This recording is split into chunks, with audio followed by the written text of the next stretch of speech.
Most producers only know a few basic sampling techniques, so all their beats end up sounding the same. But if you want to make consistently good beats that also stand out, you need better sampling methods. So today I'm going to show you a cool sampling technique that you can add into your toolbox. It's easy to do and it can help you sample in a creative way just like the greats. It's called the Stop-and-Go Method. DJ Premier, a pioneer of sampling, used this in many of his greatest beats, and today I'm going to show you how it works. And to do this technique, all you need is to follow 3 simple steps. The first step you already do in every beat, so it'll be easy. The second one's a bit harder to do, but the third is a key detail that will help you finish your beats, so don't skip out on this one. So what are these 3 steps? Well, let me share 3 of DJ Premier's beats that all use the stop and go method, and let's see if you can pick up on how this method works. Beat number 1 is Nas Is Like by Nas. Freedom of jail clips inserted, a baby's being born, same time a man is murdered, the beginning and end. Beat number 2 is You Know My Steez by Gangstar. And beat number 3 is 10 Crack Commandments by Biggie. I've been in this game for years. It made me an animal. There's rules to this shit. Alright, so let's break down these beats and see how this stop and go method works, and I'll even make a beat using this method to show you exactly how to do this yourself. So to begin, we need to look at DJ Premier's approach to making beats. Here he is in the studio, and you'll notice that he's programming the drums for his beats first, and then he moves on to the sample after.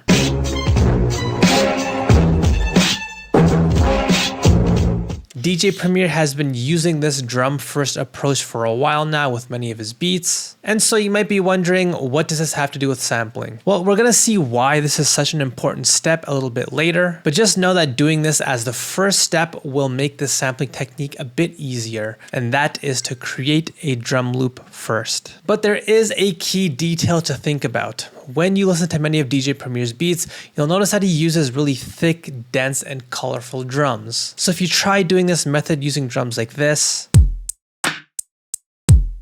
you're in for a rough time. So for my own beat that I'll use making this same exact technique, I'll use these drums here. And as you can hear, they just sound full and dense. And even though these drums don't strictly sound like boom bap, that's okay. These sampling techniques that I share work no matter what style of beat you want to make. So that's step number 1 down. Let's talk about step number 2, which is the actual sample. Here we have a lot of freedom. When we look at what DJ Premier uses for his beats, he goes from a religious spoken word sample for Nas Is Like, portraying the dimension of God's reach for man as a person, to a soul record for You Know My Steez,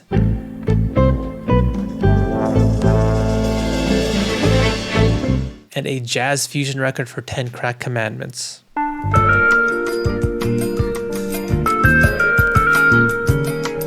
This is part of what makes DJ Premier's beats stand out to me so much. He's just willing to grab samples from anywhere and make a beat out of them. But this is the important part. What he does with these samples is where the magic happens. So let's take a look at Nas Is Like, for example. Here we have the drum pattern ready.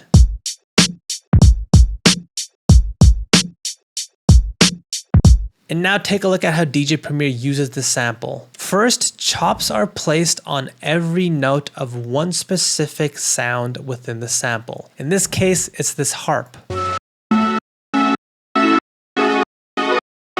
And this allows DJ Premier to control the sample and create his own pattern with his own rhythm using these chops, but it's how he uses these chops that makes the sampling technique so unique. Instead of creating a pattern like this,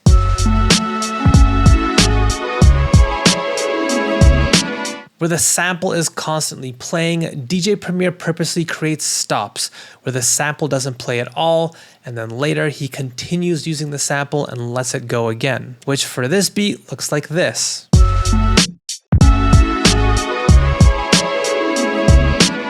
When we look at You Know My Steez, we see a similar idea. We start with this thick, full-sounding drum loop,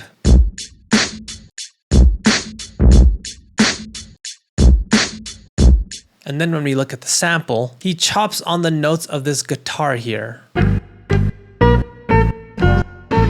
And for his pattern, we see a similar stop and go idea. This time there are brief little gaps between each of these chops where nothing is playing.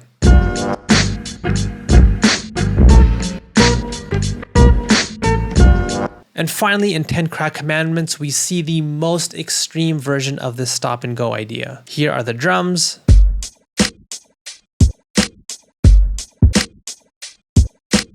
Then he chops on the different notes of one instrument in the sample. This time it's the synthy keys in the sample.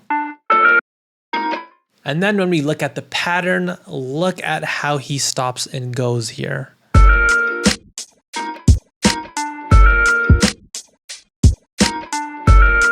So this is an approach that you can take with your chop placement.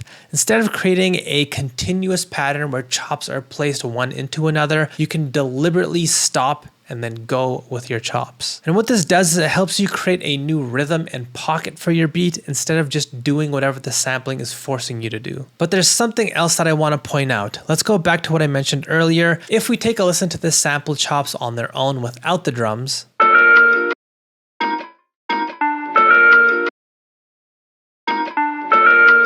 personally, for me, I have a harder time hearing this as a fully finished beat if we started the beat idea using the sample first, which is partly why starting with drums can help. You get a better sense of how a full beat would sound, which is especially helpful if you're using fewer chops like this. So let's do this exact same approach with a sample for my beat. This is the sample I'll try using.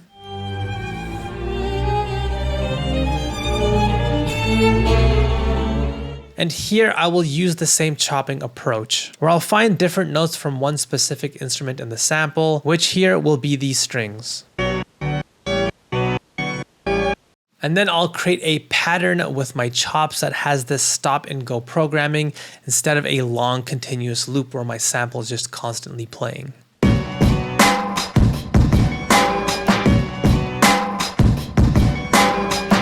So that is step 2 complete, to program your chops using gaps. This is what creates that stop and go feeling in the beat, but as you can see, there is one more key step left. So far, if you think about how this approach works, you might need to build more into your beat so it won't feel quite as empty. And there are many ways that you can do this. For example, let's go look at 10 Crack Commandments. Because these gaps are so large, DJ Premier decides to bring in an additional sound to help the beat sound more complete. In this case, he uses these scratches.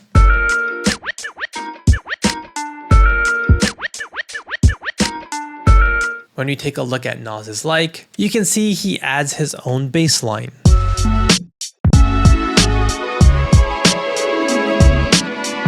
Now, if you struggle to create your own patterns around your samples like bass lines, I built a plugin called Note Grabber that can help you with this problem. So first, what it does is it shows you every single note inside of your sample, which many other tools miss.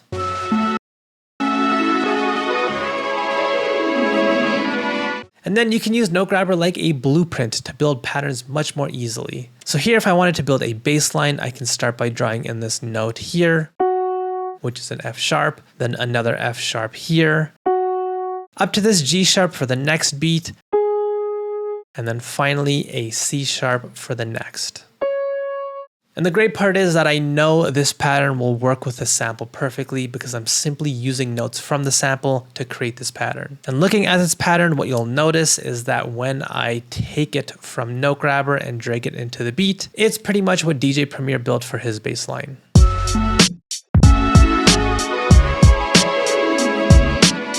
So if you're looking for a better way to build patterns that will actually work with your samples, try Note Grabber by clicking the link in the description box below. Version 2, the one that I just showed you, is coming out very soon, and if you own version 1, you will get this update for free. Now let's move back to my own beat and use these ideas to build around it so it feels more full. I'll start by using Note Grabber here to see what my sample's doing. And I think a bass line that goes like this would sound great.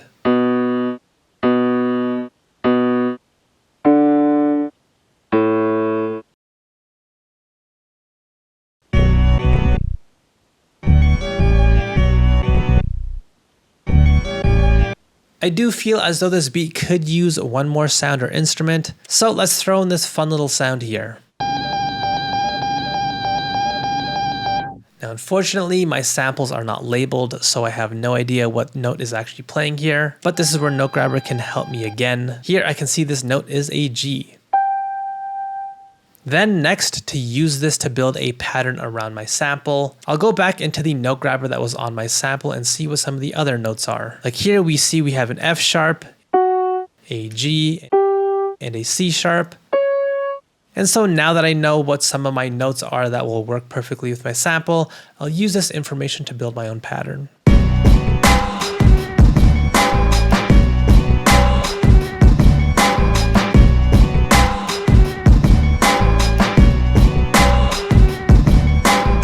And that is the final stage of this 3-step process complete, to fill the gaps if needed. And as a reminder, if you need a tool that can help you fill up your beats, if you use samples, check out Note Grabber, which is right next to me. Version 2 is coming out very soon. But if you need help earlier in the sampling process and you struggle to chop up your samples to begin with, watch the video next to me. It will give you an easy to use framework that you can use. So click one of these things.